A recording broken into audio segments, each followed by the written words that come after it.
Bonjour et bienvenue dans cette vidéo de présentation de Power Pivot. Nous allons voir donc Power Pivot ici en deux temps.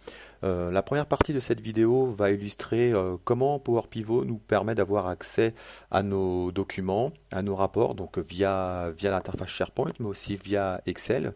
Et en deuxième partie de cette vidéo, nous verrons comment justement construire un rapport avec Power Pivot, donc l'adin Excel, qui permet donc d'aller chercher des informations à partir de plusieurs types de sources de données et comment construire un rapport et le diffuser pour partager le résultat final.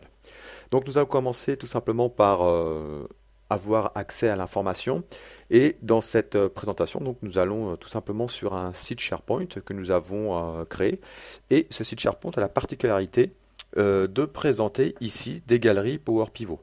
Donc si je clique par exemple sur l'accès Power Pivot Carousel, je vais avoir accès à l'ensemble des rapports auxquels j'ai le droit et je vais pouvoir, avant d'ouvrir le rapport, consulter une preview de ces différents rapports afin de sélectionner celui qui va m'intéresser. Donc admettons, je prends ce rapport-là et je peux cliquer dessus pour consulter le rapport.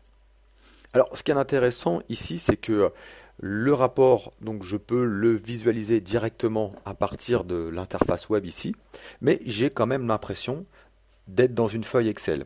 Donc c'est un peu plus qu'une impression parce que l'auteur de ce rapport peut, s'il le désire, me donner une interactivité avec les données.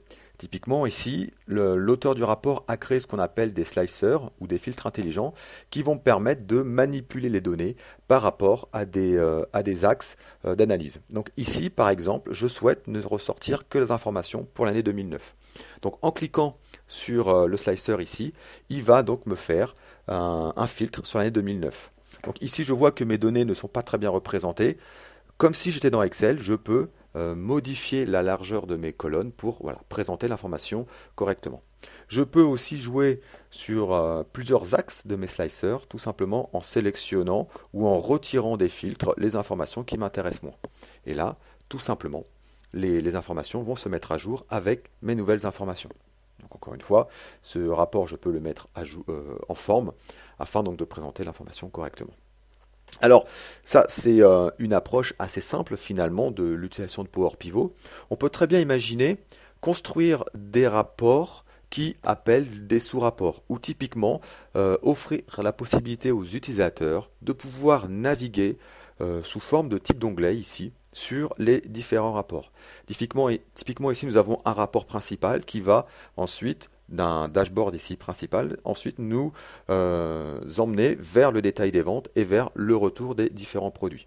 Donc si je clique sur ce rapport, je vais avoir accès ici à un sous-rapport et comme précédemment, je vais pouvoir utiliser les différents slicers pour naviguer dans mes données. Alors, ce qui est intéressant, si jamais j'ai le droit et que je désire éditer ce rapport, je peux ici l'ouvrir dans Excel et il va être téléchargé sur mon poste de travail pour s'ouvrir ici directement dans Excel.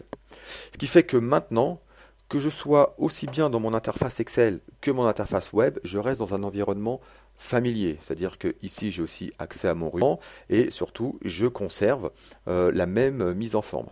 Alors ce qui est intéressant, c'est que on peut continuer à naviguer dans nos données aussi bien sur le web que sur le poste de travail. Alors typiquement ici je suis en train d'analyser mes ventes et je vois que sur l'ensemble de mes ventes ici j'ai une décroissance sur mes 3 dernières années. Ceci dit maintenant j'aimerais isoler un continent et en particulier j'aimerais aller sur le continent Asie. Donc si je clique sur l'Asie, donc là mes données vont se mettre à jour et là je vois ici que pour l'Asie plutôt mes ventes sont en croissance. Donc je vois aussi que sur mon radar, j'ai une ville qui tire cette croissance, qui se trouve en Chine, qui est Beijing. Donc ce que je peux faire ici, je peux, à partir de là, voir isoler mes villes. Alors avant d'aller sur les villes, ce que je voulais vous montrer, c'est que le fait d'avoir cliqué sur l'Asie, je vois que mes canaux de distribution, catalogue est sorti. C'est-à-dire que je peux tout de suite voir qu'en Asie, je ne distribue rien via un canal de distribution qui pour nous s'appelle catalogue. Donc je distribue dans les magasins, par des revendeurs et online, mais je n'ai pas de distribution par des catalogues par exemple. Donc ce que je vais faire ici, Je vais isoler des villes. Donc là, je vois que Beijing se démarque, mais j'aimerais voir s'il y a d'autres villes aussi, en Chine par exemple, qui, euh, qui peuvent justement tirer les ventes. Donc ce que je vais faire déjà, je vais sélectionner la Chine. Voilà. Donc là, ici, mes données vont se mettre à jour que pour la Chine. Et je vais sortir Beijing du filtre. Donc les données se mettant à jour, je vois ici que j'ai 4 villes qui font partie du jeu de données, dont Shanghai qui tire aussi son épingle du jeu juste derrière Beijing. Donc ce que je peux faire ici, je peux, si je désire, donc, continuer à analyser les ventes sur ces 3 villes. Alors ce qui est intéressant, c'est comme vous pouvez le voir, c'est qu'en fonction des valeurs que je choisis sur mes différents slicers, ils vont se mettre à jour en fonction des données qui sont disponibles ou non par rapport à ces axes d'analyse. Typiquement, je vois que pour ces 4 villes ici qui sont sélectionnées, je ne distribue que dans le magasin. Je n'ai pas d'online, je n'ai pas de revendeur.